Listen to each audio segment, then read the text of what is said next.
Hello. അപ്പം കഴിഞ്ഞ ദിവസം ഷോപ്പിങ്ങിൻ്റെ വീഡിയോ ഇട്ടില്ലായിരുന്നോ? അപ്പോൾ എന്തൊക്കെയാണ് ഷോപ്പിംഗ് ചെയ്തതെന്ന് കാണിച്ചില്ലല്ലോ. അപ്പോൾ ഞാൻ നമ്മുടെ കഴിഞ്ഞ ദിവസം നമ്മുടെ റിലയൻസ് സൂപ്പർ മാർക്കറ്റിൽ പോയിട്ട് അത് നമ്മുടെ ജിയോ മാർട്ട് ഇപ്പോൾ എന്തൊക്കെ സാധനങ്ങളാണ് ഷോപ്പിംഗ് ചെയ്തതെന്ന് നിങ്ങൾ കാണിക്കണ്ടേ. അത് തന്നെ നമ്മുടെ കേക്ക് കാണിക്കാം കേട്ടോ. ഞാൻ 4 പ്ലം കേക്ക് എടുത്തിട്ടുണ്ടേ. ഇതുണ്ടോ, 4 എടുത്തിട്ടുണ്ട്. എനിക്ക് അപ്പുറത്തൊക്കെ കൊടുക്കാൻ വേണ്ടിയിട്ടാണ്. 4 എടുത്തിട്ടുണ്ട്. ഇവിടെ കേക്ക് ആരും കഴിക്കില്ല. അതായത് എനിക്ക് കേക്ക് അലർജിയാണ്. മോൻ ഈ കേക്കിനോട് താല്പര്യമില്ല. അവിടെ ക്രിസ്മസിന് ഞങ്ങൾ മേടിച്ച് കഴിഞ്ഞാൽ അപ്പുറത്തും ഫ്രണ്ട്സിനൊക്കെ കൊടുക്കുകയാണ് ചെയ്യുന്നത്. അപ്പോൾ 4 മേടിച്ചിട്ടുണ്ട്. 4 പേർക്കാണ് ഞാൻ കൊടുക്കാൻ ഇങ്ങനെ വെച്ചിരിക്കുന്നത്. ഇനി ഉണ്ടെങ്കിൽ ഇനി പർച്ചേസ് ചെയ്യാം കേട്ടോ. പിന്നെ വേറെ മേടിച്ചത് നമ്മുടെ മുന്തിരിങ്ങ, ഈ പച്ചമുന്തിരിങ്ങയാണ് മേടിച്ചിരിക്കുന്നത് അതൊന്ന്. പിന്നെ നമ്മുടെ സ്ട്രോബെറി എൻ്റെ അപ്പൂക്കുട്ടിന് ഭയങ്കര ഇഷ്ടമുള്ള സാധനമാണ് കേട്ടോ. പക്ഷെ ഇത് വലിയ കുഴപ്പമില്ലാന്ന് എനിക്ക് തോന്നുന്നു. സ്ട്രോബെറി പക്ഷെ എനിക്കിത് അത്ര നല്ല മധുരമൊക്കെ ഉള്ളതാണ്. പക്ഷേ ഇതിൻ്റെ മണം ഒരു വല്ലാത്ത അഡിക്ഷൻ ആട്ടോ. എനിക്ക് ഒരു ഇതിൻ്റെ മണം കേട്ടാൽ നമ്മൾ വൈകില്ല കടിച്ച് തിന്നാൻ തോന്നുന്നു. പക്ഷെ എനിക്ക് തിന്നാൻ അത്ര ഇഷ്ടമല്ല. പക്ഷെ ഇതിൻ്റെ മണം ഭയങ്കര ഒരു വലിയ വണ്ടർഫുൾ മണമാണെന്ന് പറയാം. പിന്നെ ഉള്ളത് നമ്മുടെ ഞാനൊരു പാക്കറ്റ് വെളിച്ചെണ്ണ എടുത്തിട്ടുണ്ട്. കൽപ്പശ്രീയുടെ വെളിച്ചെണ്ണയാണ് കേട്ടോ. അതെടുത്തു. പിന്നെ ഒരു പാക്കറ്റ് അവൽ എടുത്തു. നമ്മുടെ ചെമ്പാവലാണ്, ചുമന്ന അരിയുടെ അവലാണ്. പിന്നെ ഉള്ളത് നമ്മുടെ പാത്രം തേക്കുന്ന ലിക്വിഡ് ഇതിനും. പിന്നെ അപ്പുക്കുട്ടൻ ഒരു പാക്കറ്റ് ബൂസ്റ്റ് എടുത്തിട്ടുണ്ട്. പിന്നെ നമ്മുടെ ഗ്രീൻ പീസ് 1/2 കിലോ. പിന്നെ ഒരു ജാഗരി പൗഡർ, എനിക്ക് ഒത്തിരി ഇഷ്ടപ്പെട്ട സാധനങ്ങളുടെ ജാഗരി പൗഡർ. മറ്റേ നമ്മൾ ഉണ്ടച്ചക്കരാണ് ചീകിയിടുണ്ട്. ഇതാകുമ്പോഴത്തേക്കും നമുക്ക് എളുപ്പം ഇടാം. അതായത് നമുക്കിപ്പോൾ റാഗിയൊക്കെ കാച്ചുന്ന സമയത്ത് ചില മിക്ക ദിവസം എൻ്റെ ബ്രേക്ക്ഫാസ്റ്റ് റാഗി ഓട്സ് ഒക്കെ. ഓട്സാണ് ഞാൻ വെറുതെ ഉപ്പിട്ട് മാത്രമേ കഴിക്കത്തുള്ളൂ. റാഗി അത് നമ്മുടെ പഞ്ഞപ്പുല്ലില്ലേ, ഇവിടെ അതിന് പഞ്ഞപ്പുല്ലെന്ന് പറയും. ഞങ്ങളുടെ തിരുവനന്തപുരത്ത് തന്നെ കൂരവെന്ന് പറയും. പാക്കറ്റിൽ തന്നെ റാഗി എന്ന് എഴുതിയിട്ടുണ്ട്. ഇത് ജാഗരി, പാക്കറ്റിൽ തന്നെ റാഗി എന്ന് എഴുതിയിരിക്കുന്നത്. അപ്പോൾ അത് രാവിലെ കാച്ചുന്ന സമയത്ത് ഞാൻ ഇതിലൊരു സ്പൂൺ ഇടും കേട്ടോ. നമുക്ക് അവലൊക്കെ നനയ്ക്കുന്ന സമയത്ത് എളുപ്പമാണ്. അത് തന്നെ എടുക്കാം. പിന്നെ ഒരു പാക്കറ്റ് നമ്മുടെ യൂണിബിക്കിൻ്റെ ബിസ്ക്കറ്റ് എടുത്തിട്ടുണ്ട്. അവൻ്റെ സ്കൂളിൽ സ്നാക്സ് ഒക്കെ തോന്നാൻ വേണ്ടിയാണ്. പിന്നെ നമ്മുടെ ജീരകം, ഈ ബിസ്ക്കറ്റൊക്കെ ഇല്ലേ, ഇതൊക്കെ ബൈ 1 ഗെറ്റ് 1 ആണ് കേട്ടോ. ഇതിൻ്റെ വില എന്ന് പറയുന്നത് 180 രൂപയാണ്.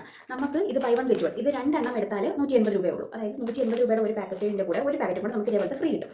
അപ്പോൾ അത് 2 എണ്ണം എടുക്കുന്നത് 180 രൂപ. ഇനി നമുക്ക് 2 എണ്ണം വേണ്ട, ഒരു പാക്കറ്റ് മതി. എങ്കിൽ ഈ 180ൻ്റെ പകുതി ബില്ല് കൊടുത്താൽ മതിയാവും. അങ്ങനെയാണ് എൻ്റെ ഓഫർ വരുന്നത്. അതുപോലെയാണ് ഈ കേക്കും. ഈ കേക്കിൻ്റെ പ്രൈസ് എന്ന് പറയുന്നത് 230 രൂപയാണ് ഈ പ്ലം കേക്കിൻ്റെ പ്രൈസ് എന്ന് പറയുന്നത്. അപ്പോൾ ഈ ഒരു ബൈ 1 ഗെറ്റ് 1 ആണ് കേക്ക്. അങ്ങനെയാണ് അവിടെ എല്ലാ ക്രിസ്മസിനും അങ്ങനെയാണ് കേട്ടോ. ഈ 230 രൂപയുടെ ഒരു കേക്ക് എടുത്താൽ ഒരു കേക്ക് ഫ്രീ. അപ്പോൾ ഈ 2 കേക്കിനും കൂടെ 230 രൂപ കൊടുത്താൽ മതി. ഇനി നമുക്ക് ഒരു കേക്ക് മതിയെങ്കിൽ ഈ 230ൻ്റെ ഹാഫ് പേ ചെയ്താൽ മതി. അങ്ങനെയാണ് അവിടെ വരുന്നത്. എല്ലാത്തിനും അങ്ങനെ തന്നെയാണ്. എല്ലാത്തിനും വെച്ച് ബാക്കിയുള്ള ഐറ്റംസിനല്ല. ഈ ബിസ്ക്കറ്റ് ബൈ 1 ഗെറ്റ് 1ൻ്റെ ഓഫർ ഒരു പ്രത്യേകം അവിടെ വെച്ചിരിക്കും. പിന്നെ ഇത് ഞാൻ കാണിച്ചു തരാം. നമ്മുടെ ഓട്സ്, ക്വിക്കറിൻ്റെ മൾട്ടിഗ്രെയിൻ ഓട്സ് ആണ്. ഇത് നല്ലതാണ്. ഇതിനകത്തിൽ oats, wheat, barley, ragi, flaxseed ഇതെല്ലാം അടങ്ങിയിട്ടുള്ളതാണ്. മിക്കപ്പോഴും ഉള്ള ബ്രേക്ക്ഫാസ്റ്റ് ആണ്. കാരണം ഞാൻ ഡയറ്റ് തുടങ്ങിയപ്പോഴെന്ന് മാത്രമല്ല, അല്ലാതെയും ഇവിടെ മോൻ അവധിയുള്ള ദിവസങ്ങളാണ് നമ്മൾ അപ്പോ ദോശയോ അങ്ങനെയൊക്കെ എന്തെങ്കിലും ഉണ്ടാക്കുന്നത്. അല്ലാത്ത പക്ഷേ രാവിലെ അവന് ഫുഡ് കഴിക്കുന്ന, അവന് വോമിറ്റ് ചെയ്യാൻ വരുമെന്ന് പറയുന്നത്. രാവിലെ അവൻ ബ്രേക്ക്ഫാസ്റ്റ് കഴിക്കത്തില്ല. 8 മണിയാകുമ്പോൾ ഇവിടെ അവൻ്റെ സ്കൂൾ ബസ് വരും. അപ്പോൾ ഞാൻ രാവിലെ എങ്ങനെയെങ്കിലും ഒരു ഗ്ലാസ് പാല് കാച്ചി വയ്ക്കും. 1/2 ഗ്ലാസ് കൊടുക്കത്തുള്ളൂ. അത് ബൂസ്റ്റോ ഹോർലിക്സോ എന്തെങ്കിലും ഇട്ട് ഒരു ഗ്ലാസ് പാലിലാണ് ആശാൻ പോകുന്നത്. പിന്നെ എനിക്ക് ഒരാൾക്കായിട്ട് ഞാൻ ബ്രേക്ക്ഫാസ്റ്റും കറിയൊക്കെ ഉണ്ടാക്കി കഴിഞ്ഞാൽ അത് വേസ്റ്റാണ്. വൈകുന്നേരം വന്നാലും അവരത് കഴിക്കത്തില്ല. എനിക്കും ഇഷ്ടമല്ല ഈ വൈകുന്നേരങ്ങളിലൊന്നും ഈ നമ്മുടെ രാവിലത്തെ ആഹാരം കഴിക്കുന്നത് എനിക്ക് അത്ര ഇഷ്ടമുള്ള കാര്യമില്ല. അപ്പോൾ അതുകൊണ്ട് നമ്മൾ അവന് സ്കൂളിലാത്ത ദിവസങ്ങളിൽ ഞാൻ ബ്രേക്ക്ഫാസ്റ്റ് ഉണ്ടാക്കുന്നത് വളരെ കുറവാണ്. അപ്പോൾ ആ സമയങ്ങളിലേക്ക് ഞാൻ ഉപയോഗിക്കുന്നത് ഈ ഒരു ഗ്ലാസ് ഓട്സ് കാച്ചി കുടിക്കും, അല്ലെങ്കിൽ റാഗിയുടെ പൊടിയുണ്ട് അത് കാച്ചി കുടിക്കും. പിന്നെ ചിലപ്പോൾ ദോശയുടെ ബാറ്റർ അങ്ങനെ അരച്ച് വെക്കുകയാണെങ്കിൽ അത് ഒരു 1-2 ദോശ എടുക്കും, അത്രേ ഉള്ളൂ. പിന്നെ ഉപ്പ്, ഞാൻ ടാറ്റ സാൾട്ടിൻ്റെ ഉപ്പാട്ടോ ഉപയോഗിക്കുന്നത്. നല്ല ഉപ്പാണ് ടാറ്റ സാൾട്ട്. പിന്നെ ഉള്ളത് പിന്നെ ഒരു പാക്കറ്റ് ഞാൻ പറഞ്ഞില്ലേ, നമ്മുടെ മഞ്ഞപ്പുല്ല്, റാഗി, കൂരവ്, പല പേരുകളുള്ള ഈ ആശാൻ എടുക്കുന്നത്. ഇവിടെ പൗഡർ ഉപയോഗിക്കും. സാധാരണ ഇതിൻ്റെ പൗഡർ എടുക്കുന്നത് അല്ലെങ്കിൽ നമ്മൾ തലേ ദിവസം കുതിരാൻ വെച്ചിട്ട് പിന്നെ അരച്ചെടുത്ത് ഉപയോഗിക്കാം. കുറച്ചുകൂടെ ടേസ്റ്റ് ചെയ്തിനാട്ടോ. നമ്മൾ ഡയറക്റ്റ് വെള്ളത്തിലിട്ട് കുതിരാൻ വെച്ചിട്ട് പിറ്റേന്ന് രാവിലെ ഇതിനെ അരച്ച് പിഴിഞ്ഞെടുക്കുന്നതിനാണ് ടേസ്റ്റ് കൂടുതലെന്ന് എനിക്ക് തോന്നിയിട്ടുണ്ട്. കുറച്ചും കൂടെ ഒരു ഫ്രഷ് ഫീൽ കിട്ടും നമുക്ക്. പിന്നെ നമ്മുടെ സാമ്പാർ പൊടി, ജീരകം ഞാൻ 2 കറി എടുക്കുന്നത്. വെള്ളത്തിലും ജീരക വെള്ളം ഇടുന്നത്. നമുക്ക് വയറ് പറയാൻ നമുക്ക് ജീരക വെള്ളം വളരെ. പിന്നെ ഞാൻ കുറച്ച് അരി എടുത്തിട്ടുണ്ട്. 3 കിലോ അരി എടുത്തിട്ടുള്ളൂ. ഇത് ഞങ്ങൾക്ക് 2 മാസം കഴിഞ്ഞ് തീരത്തില്ല. കാരണം എനിക്ക് ചോറ് വയ്ക്കുന്നതൊക്കെ വളരെ കുറവാണ്. കൊച്ചിന് മാത്രമാണ് ഞാൻ ചോറ് വയ്ക്കുന്നത്. ഞാൻ ചിലപ്പോഴൊക്കെ ചോറ് ഡയറ്റ് തുടങ്ങിയ ശേഷം വളരെ വിരളമാണ് ചോറ് കഴിക്കുന്ന ഡേയ്സ് എന്ന് പറയുന്നത്. പിന്നെ ഇത് നമ്മുടെ കൈമ റൈസ്. ഇത് തീരുമ്പോൾ സ്റ്റോക്ക് ചെയ്യും ഞാൻ. അവന് മിക്കപ്പോഴും ഇവിടെ ചിക്കനൊക്കെ മേടിക്കുന്ന ദിവസമാണെങ്കിൽ ഞാൻ കുക്കർ ബിരിയാണി തരാൻ ഭയങ്കര ഇഷ്ടമാണ്. അവൻ യെല്ലോ കളർ ബിരിയാണി ഉണ്ടാക്കി തരാനാണ് പറയുന്നത്. ഒരു ദിവസം ഞാൻ യെല്ലോ കളർ ബിരിയാണിയുടെ റെസിപ്പി ഇടാം. വളരെ സിമ്പിൾ ആൻഡ് ഹമ്പിൾ ആയിട്ടുള്ളതാണ്. എന്നാൽ ടേസ്റ്റിന് ഒരു കോംപ്രമൈസും ഇല്ല. അത് നമുക്ക് ഒരുപാട് ഓയിലോ ഗീയോ അതൊന്നും ആവശ്യമില്ല. ഞാൻ ഫ്രൈഡ് ഓണിയനോ അതൊന്നും ഇടാറില്ല കേട്ടോ. പക്ഷെ നല്ല ടേസ്റ്റാണ് അത് കഴിക്കാനും. നമുക്ക് സാലഡൊക്കെ ഉണ്ടെങ്കിൽ കൂട്ടി കഴിക്കാൻ നല്ല ടേസ്റ്റ്. അപ്പോൾ അവനതൊന്നും ഇഷ്ടമല്ല ഈ സാലഡ് ഇതൊന്നും. അവന് കട്ട തൈ കൊടുക്കുകയാണെങ്കിൽ അത് ഓക്കെ. അല്ലാതെ അതിനകത്ത് ഉള്ളി എന്നോട് നാശാനും വലിയ കൊടുക്കുന്നുള്ള കാര്യമൊന്നും അല്ല. പിന്നെ ഉള്ളത് നമ്മുടെ സവോള, 2 കിലോ സവോള മേടിച്ചിട്ടുണ്ട്. പിന്നെ ഉള്ളത് ഞാനൊരു ചെറിയ ടിന്ന് നെയ്യ് എടുത്തിട്ടുണ്ട്. നെയ്യ് എനിക്കൊരു ടിന്ന് ഓൾറെഡി ഇരിപ്പുണ്ട്. പിന്നെ നെയ്യ് എടുക്കാൻ വേണ്ടിയിട്ട് ഞാൻ നമ്മുടെ പാലിൻ്റെ പാട ഇട്ട് വെച്ചേക്കുന്നത്. അതൊരു വലിയ ഇടപ്പം നിറയായി. അപ്പോൾ അതിനെ എടുക്കണം. പിന്നെ ഇതിൻ്റെ 2 എണ്ണം എടുത്തു കേട്ടോ. 4 എണ്ണം എടുത്തായിരുന്നു. 2 എണ്ണം ഇപ്പോൾ സ്കൂളിൽ കൊണ്ടുപോയിട്ടുണ്ട്. ഒരെണ്ണം ഇന്നലെ വൈകിട്ട് കഴിച്ചു. അപ്പോൾ ഇത് അമ്മ ഇത് സൂപ്പർ അമ്മ അടിപൊളി അമ്മ എന്നൊക്കെ പറഞ്ഞു. ഇത് നല്ല രസമുണ്ട്, നല്ല ഫില്ലിങ്ങാണ്, ചോക്ലേറ്റ് ഫില്ലിംഗ് എന്നൊക്കെ പറഞ്ഞ് എടുത്തിട്ട് പോയ സാധനങ്ങൾ. ദൈവം സഹായിച്ച് ഈ സാധനങ്ങളൊന്നും എനിക്ക് തിന്നാൻ ദൈവം വിധിച്ചിട്ടില്ല. കാരണം എനിക്ക് എഗ്ഗ് എന്ന് പറയുന്ന സാധനം അലർജിയാണ്. എഗ്ഗ് എന്ന് നമ്മൾ അലർജി എന്ന് പറയുമ്പോൾ ഒരു സാധാരണ ഒരു അലർജി ആയിരിക്കും. പക്ഷേ അല്ല, വളരെ ഭയാനകമായ അലർജിയാണ് എഗ്ഗ് എന്ന് പറയുമ്പോൾ എനിക്ക്. എഗ്ഗ് തൊടാൻ പാടില്ല.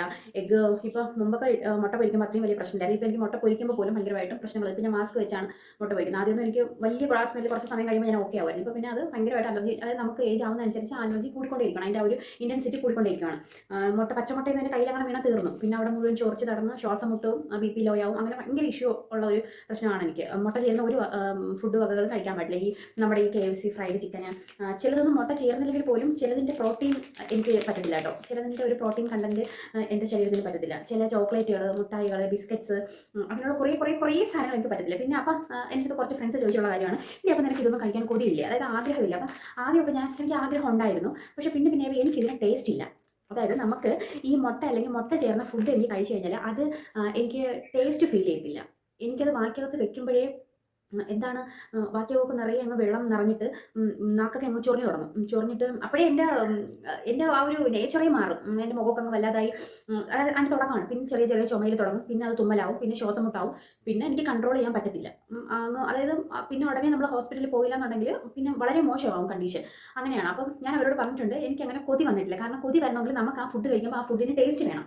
ആ ഫുഡിന് ടേസ്റ്റ് ഉണ്ടെങ്കിലേ നമുക്ക് എനിക്കത് ഇപ്പോൾ ചില ആൾക്കാർക്ക് കൊഞ്ച് അല്ലെങ്കിൽ ബീഫ് അലർജി എന്ന് പറയും. പക്ഷേ അവർക്ക് അതിന് ടേസ്റ്റ് ഉണ്ട് എന്നാണ് എൻ്റെ വിശ്വാസം. അവരത് കറി വെച്ച് കഴിക്കുമ്പോൾ അവർക്കത് കഴിക്കണം, ടേസ്റ്റാണ്. കഴിച്ചുള്ളിൽ ചെന്നതിന് ശേഷം അലർജി ഉണ്ട്. എനിക്ക് ഈ മുട്ട അല്ലെങ്കിൽ മുട്ട ചേർന്ന സാധനം വന്നു കഴിഞ്ഞാൽ എനിക്കത് വായിലോട്ട് വെച്ച് കഴിഞ്ഞാൽ അതിന് ടേസ്റ്റ്ലെസ് ആണ്. എനിക്ക് ടേസ്റ്റ് ഇല്ല, ടേസ്റ്റ് ഫീൽ ചെയ്യത്തില്ല എനിക്ക്. നമുക്ക് എന്താ പച്ചവെള്ളത്തിന് ടേസ്റ്റ് ഉണ്ടോ? വാക്യത്ത് വെക്കുമ്പോഴേ ഒരു നിർവികാരം എന്നൊക്കെ പറയൂലേ, അപ്പോഴേ എനിക്കറിയാം സാധനം റോങ് ആണ് ഞാൻ കഴിച്ചിരിക്കുന്നത്. ആ ഇറക്കണ്ട ആ നാവ് വെക്കുമ്പോഴേ എനിക്കറിയാം എനിക്ക് പിടിക്കാത്ത ഫുഡാണ് ഞാൻ കഴിച്ചിരിക്കുന്നത് എന്ന്.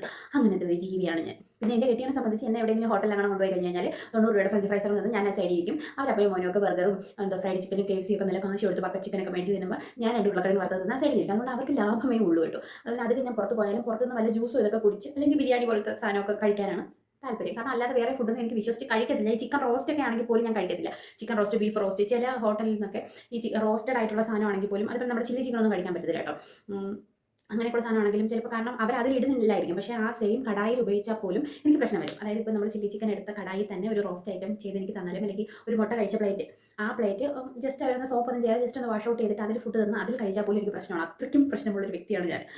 അപ്പോൾ അങ്ങനെ ഒരു ജീവിയായിട്ട് ഞാൻ പോകണം. ഇത് നമുക്ക് 99 ഞാൻ നമ്മുടെ റിലയൻസ് നിന്ന് മേടിച്ചാട്ടോ. ഇതിൻ്റെ ഫ്രണ്ടിൽ ഒരു സ്റ്റിക്കർ ഉണ്ട്, അതിൻ്റെ ചുട്ടാപ്പി ഇളക്കി കളഞ്ഞു. ഇത് 99 രൂപ. കൊള്ളാം സാധനം. ഇത് ഞാൻ ഫ്രിഡ്ജിൽ വെക്കാൻ വേണ്ടിയിട്ടാണ് മേടിച്ചത്. ഇതാകുമ്പോൾ നമുക്ക് ഓരോ സാധനങ്ങൾ വെജിറ്റബിൾസ് കരിഞ്ഞിരിഞ്ഞിരിഞ്ഞിരിഞ്ഞ് വെക്കാമല്ലോ. പിന്നെ ഇത് കണ്ടപ്പോൾ ഞാൻ ഓർത്ത് നമ്മുടെ കമ്മലും സ്ലൈഡും ഒക്കെ വേണമെങ്കിൽ ഇട്ട് വെക്കാമല്ലോ. അപ്പോൾ തീരുമാനത്തിലെത്തണം. ഈ ഫ്രിഡ്ജിൽ വേണോ അത് എൻ്റെ മേക്കപ്പ് ബോക്സ് ആക്കണമെന്ന്. അപ്പോൾ എത്രയാണ്? പിന്നെ വേറെ എന്തായിരുന്നു? വേറെ ഇത്രയൊക്കെ ഉള്ളൂ. വേറെ നമ്മൾ എന്താ ഇത് ഇത്രയും രൂപയ്ക്ക് പർച്ചേസ് ചെയ്യുമ്പോൾ 9 രൂപയ്ക്ക് മുമ്പ് ഒരു പഞ്ചസാരയായിരുന്നു തന്നുകൊണ്ടിരുന്നത്. ഇപ്പോൾ പഞ്ചസാരയല്ല, ഏതാണ്ട് ഒരു ലോഷനും പിന്നെ കിറ്റും ക്യാരി ബാഗും, അതായത് നമ്മുടെ വിസ്പറിൻ്റെ മറ്റേ പാൻറ്റി പോലത്തെ ഉണ്ടല്ലോ. ഈ സാധനം ഞാൻ ഉപയോഗിച്ചിട്ടില്ല. ഇപ്പം നമ്മൾ കപ്പ് യൂസ് ചെയ്യുന്നതുകൊണ്ട് ഇതിൻ്റെ ആവശ്യം വരുന്നില്ലല്ലോ. അപ്പോൾ ഇത് സംഭവം എന്താണെന്ന് അറിയാൻ വേണ്ടി ഞാൻ ഒരു കാര്യം ചെയ്ത് വെച്ചേക്കുമെന്ന് പറഞ്ഞു. അപ്പോൾ പാൻറ്റിയാണ് കേട്ടോ വിസ്പറിൻ്റെ. അതുകൊണ്ട് നമ്മുടെ പർച്ചേസിംഗ് ഒക്കെ. അപ്പോൾ നമ്മുടെ വീഡിയോ കണ്ട് ഇഷ്ടപ്പെട്ടിട്ടുണ്ടെങ്കിൽ എല്ലാവരും സബ്സ്ക്രൈബ് ചെയ്യാൻ മറക്കരുത്. സബ്സ്ക്രൈബ് ചെയ്യുക, ആ ബെൽ ബട്ടൺ ഒന്ന് ഞെക്കി അങ്ങ് പൊട്ടിച്ചേക്കാം. അപ്പോൾ ഓക്കെ, ബൈ. നമ്മളൊരു സ്ട്രോബെറി ഒന്ന് കഴിച്ച് നോക്കാം. ഈ സ്ട്രോബെറി കൊള്ളാം കേട്ടോ. നല്ല മധുരമുണ്ട്. നല്ല മധുരമുണ്ട് കേട്ടോ. ഇത് പൊളി സാധനം. കൊള്ളാം.